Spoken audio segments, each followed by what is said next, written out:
Alors, depuis un an, présentement, j'ai commencé à développer une autre manière d'évangéliser.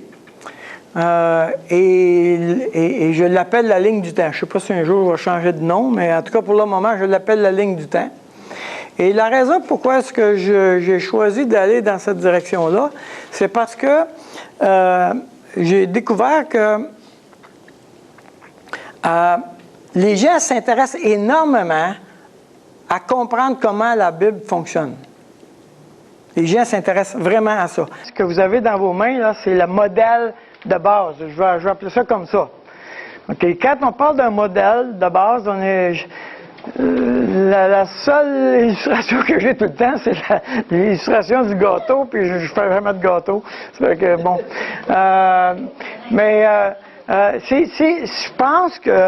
Je pense, OK? Vous me direz, les femmes, là, si j'ai raison, mais pour la recette de base pour faire un gâteau, ça prend de la farine, des œufs, puis de l'eau. Du sucre? Si je ne mets pas de sucre, je vais avoir un gâteau pareil? Non, je ne vous demande pas si ça va être bon. Je veux savoir un gâteau pareil. Bon, donc j'ai pas de sucre. Est-ce que vous êtes d'accord avec moi pour dire qu'il y a des centaines de sortes de gâteaux? Oui. Vous êtes d'accord avec ça? Oui. OK. Parce que, à partir de la recette de base, mettons, tu dis que je veux avoir un gâteau aux fraises, qu'est-ce que tu vas faire de plus? Tu vas mettre des fraises. OK? Des pêches, ça va être un gâteau aux pêches. OK? On s'entend? Mais, ce que ça va toujours prendre, toujours, c'est la recette de base. Toujours. Ça, c'est immuable. OK? Ce que je vous donne là dans vos mains, là, c'est la recette de base pour comprendre la parole de Dieu. OK? Revenez continuellement à votre modèle de base. Revenez continuellement à votre modèle de base. Ça, c'est comment l'Évangile, ça fonctionne. C'est la recette de base. Toutes les autres choses, c'est des couleurs que tu vas mettre à ton gâteau. Toutes les autres choses. Mais si tu maîtrises ça, mon ami, tu vas maîtriser n'importe quel problème que tu vas rencontrer. N'importe quel. Et ça doit prendre la pratique. On s'entend. Hein? C'est pas que... Là, on le sait, là, théoriquement. Mais c'est aussi votre modèle de base pour évangéliser. Ça, si tu regardes ça, tu regardes juste le dessin de même, franchement, il n'y a pas grand-chose là-dedans, c'est presque vide. Mais oui, un gâteau, ça se fait avec de la farine, de l'eau, puis un corps gras, puis des œufs. Des œufs. J'utilise ça depuis 4 ou 5 ans dans mon évangélisation avec les inconvertis. J'utilise ça tout le temps. Et ça marche très, très bien. Ça marche, je peux vous dire, là, les gens sont toujours intéressés. Et ça résonne dans leur vie personnelle. Quand on dit qu'il faut parler de l'Évangile aux Québécois, il faut comprendre la question. OK. Les adultes, on n'investit pas dans quelque chose qui n'est pas un problème pour nous. On est fait de même. On a tellement de choses à faire. Il y a tellement de demandes qui sont sur nous que tu ne t'investiras pas. Tu sais, je veux dire, toi et moi, là, on reçoit ça des paires d'annonces, de publicité, de toutes sortes d'affaires. Du savon, du linge, des meubles, etc. Qu'est-ce que tu vas regarder dedans? Tu vas regarder si tu as besoin à toi. Si tu as besoin d'un meuble, toutes les affaires d'épicerie, tu vas les mettre de côté, puis tu vas garder seulement les circulaires pour les meubles, n'est-ce pas? On s'investit dans ce qu'on a besoin. Les gens, OK, si tu veux leur parler de l'Évangile, il va falloir que tu t'adresses aux besoins. Et c'est quoi leur question? Dans les années 70, la raison pourquoi il y avait tant de succès, c'est parce qu'on avait une réponse à un besoin. Dans les années 60 et 70, tout le monde avait peur d'aller en enfer au Québec. Vous êtes d'accord avec ça? Oui. Tout le monde. Yes. Alors, la question, c'était comment est-ce qu'on fait pour ne pas aller en enfer? Hein? C'était ça la question. Et nous, on disait, oui, On dit que pour ne pas aller en enfer, il faut faire ça, ça, ça, ça. Est-ce que tu es d'accord que ça écrase? Si c'est ça, pourquoi Jésus est venu sur la croix? Il est venu pour nous sauver, pour nous donner la vie éternelle. On a juste à croire à lui. Regarde, c'est écrit, le don de Dieu. Hey, mon ami, tu venais de répondre à la question. C'était exactement la question et c'était exactement la réponse. Donc, évidemment, on avait du succès. OK? Maintenant, évidemment, la question, c'est quoi la nouvelle question? C'est quoi la nouvelle question? Autrement dit, si moi je dis aujourd'hui que Jésus est mort pour mes péchés, OK? So what? C'est même pas mon problème. Maintenant, évidemment, la question, c'est quoi la nouvelle question? C'est quoi la nouvelle question? Autrement dit, si moi je dis aujourd'hui que Jésus est mort pour mes péchés, OK? So what? C'est même pas mon problème. OK? Donc, il n'y a pas d'intérêt à écouter cette réponse-là. Je ne m'investirai pas dans quelque chose que je n'ai pas de problème. Donc, évidemment, la nouvelle question va être reliée avec le nouveau problème. C'est quoi le nouveau problème? C'est quoi le problème dans la vie de cette personne-là? Et la particularité d'aujourd'hui, parce que quand on pose la question aux anthropologues, aux sociologues, ils n'arrivent pas à la nommer pour une raison très simple. Parce que la société change tellement vite que juste comme tu arrives à trouver la réponse, la société est ailleurs. Donc, il y a tellement une vitesse extraordinaire de changement qu'on n'arrive pas à nommer dans les années 70, tout le monde avait peur de l'enfer. C'était facile d'avoir la réponse. C'était facile d'avoir la question. Maintenant, si tu poses la question, c'est quoi la difficulté?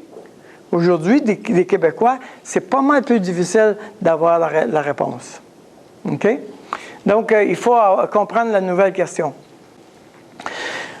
Moi, je suggère que, au lieu de chercher la nouvelle question de la société, on va chercher la nouvelle question de la personne, individuellement. C'est-à-dire qu'en présence de cette personne-là, c'est quoi son problème à elle? Alors, c'est beaucoup, ça va, tu n'es pas obligé de faire une étude anthropologique des Québécois, tu as juste besoin de t'asseoir puis d'écouter l'autre. Et puis de dire, OK, c'est avec quoi tu te bats. OK? Non seulement je dois comprendre la nouvelle question, mais quelquefois, je dois formuler la question pour la personne.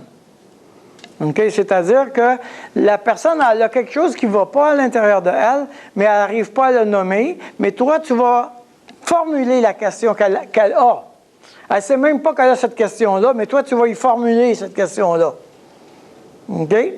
Quelquefois, on crée la question. On donne la faim et la soif de Dieu. OK? Donc, on va créer la question. Alors, par exemple, si tu poses la question, pourquoi Jésus devait mourir sur la croix, tu vas avoir tout de suite la réponse, n'importe qui. Il est venu pour sauver le monde. Ils vont répondre ça tout de suite. Même quelqu'un qui n'est pas religieux du tout, il connaît déjà cette réponse-là. OK? Alors, ça, c'est une... Mais on pourrait créer la question maintenant. Pourquoi Jésus devait-il mourir sur la croix pour nous sauver? Alors là, maintenant, on a une vraie question. Tu dis qu'il est venu pour nous sauver, oui, mais pourquoi fallait qu'il meure sur la croix pour nous sauver? Et ça, il n'y a pas la réponse à celle-là. Vous me suivez? Autrement dit, l'idée, c'est que quelquefois, les gens ont une difficulté et puis ils n'arrivent pas à la nommer exactement. Alors, ils savent, par exemple, que Jésus est venu pour nous sauver, mais la difficulté, c'est vrai, cette affaire-là, ça fait 2000 ans qu'on dit qu'il vient pour nous sauver, mais pourquoi il fallait qu'il meure sur la croix pour nous sauver? Là, on n'a pas la réponse à celle-là. C'est quoi la Bible? La réponse, la personne, tout le monde va dire, c'est la parole de Dieu. Pourquoi est-ce qu'on dit que la Bible, c'est la parole de Dieu? Ah, là, par exemple, on n'a pas la réponse à celle-là. Okay? Donc, c'est l'évangélisation demande de connaître Dieu, de connaître la parole de Dieu et de connaître ce qu'on appelle la défense de la foi. Disons au départ que si tu commences à parler avec la personne et que tu penses à l'intérieur de toi que la personne n'est pas intéressée, tu as tout faux. C'est pas vrai, ça. Tout le monde est intéressé par Dieu et par la parole de Dieu. Mais ils ne sont pas intéressés par un discours redondant de quelque chose qu'ils savent déjà et qu'on veut essayer de te mettre dans la gorge. Ils ne sont pas intéressés à être en présence d'un vendeur qui vient te vendre quelque chose. Ils ne sont pas intéressés à ça. Okay? Mais ça, c'est vrai pour n'importe quoi. Okay? Regardez dans la société, quelqu'un qui arrive à ta porte et qui vient te vendre un contrat de changement d'asphalte pour ta cour. Ah! Arrêtez de me taper ses nerfs. Tu reçois un téléphone. Nous avons un bon forfait pour les assurances-vie. Ah! C'est sûr que si c'est Joanne qui appelle, c'est pas pareil. Mais bon. Mais le problème, c'est que nous sommes tellement sollicités, on nous pousse des produits de toutes sortes d'idées, OK? Mais moi, j'en ai pas besoin, puis tu veux me pousser ça. Je veux juste te repousser. Alors, quand on dit que les gens ne s'intéressent pas à Dieu puis à la Bible, c'est pas à ça qu'ils ne s'intéressent pas. Ils ne s'intéressent pas à quelque chose qui ne rencontre pas un besoin. C'est ça qui est le point. Alors, on pourrait poser des questions, mais voici quelques questions possibles. Pourquoi Jésus t-il mourir sur la croix pour nous sauver? Si l'Évangile est une bonne nouvelle, pourquoi cela ne me réjouit pas? Comment ça se fait que personne n'est tout excité de cette bonne nouvelle-là si l'Évangile est une bonne nouvelle? Tous les hommes dans toutes les nations ont des problèmes communs avec l'amour, la justice et les conflits. D'après toi, quelle est la cause commune de tout pour tous les hommes? Puisque tous les hommes ont les mêmes problèmes, ça doit être qu'on a une cause commune. C'est quoi la cause commune? Comment se fait-il que la Bible soit encore le livre le plus lu sur la planète? Comment ça se fait qu'il y a un paquet de monde qui lit la Bible, puis toi, quand tu la lis, tu ne comprends rien, puis ça ne t'intéresse pas? Comment ça fait? C'est quoi ton problème? Hein? Tu peux dire ça? Puis si tu connais bien la personne, tu regardes. Es-tu d'accord pour dire que présentement, c'est la Bible qui est la plus éditée dans le monde comme livre, puis toi, tu arrives là-dedans, puis tu dis « Wow, je comprends rien ». Comment ça se fait qu'il y en a des millions qui comprennent, puis toi, tu ne comprends pas? Tu comprends ça, toi? Ça aide à mettre... OK, c'est vrai, ça, franchement. Je me suis toujours posé la question. C'est intriguant, franchement. Qu'est-ce qu'il y a dans ce livre-là que tout le monde veut le lire, mais moi, je le lis, j'essaie, puis ça ne m'intéresse pas. Comment puis-je savoir qui a raison? Hein? Ah, c'est la raison pourquoi les gens ne s'investissent pas. Je ne veux pas parler de la Bible parce que ça, c'est ton interprétation à toi, mais il y en a d'autres, 25 autres qui ont d'autres interprétations. Si je m'investis à écouter ton interprétation, ça va me donner quoi? Il y en a d'autres qui ont une autre idée. Je n'ai pas le goût de m'investir dans ton interprétation à toi. Voyez-vous?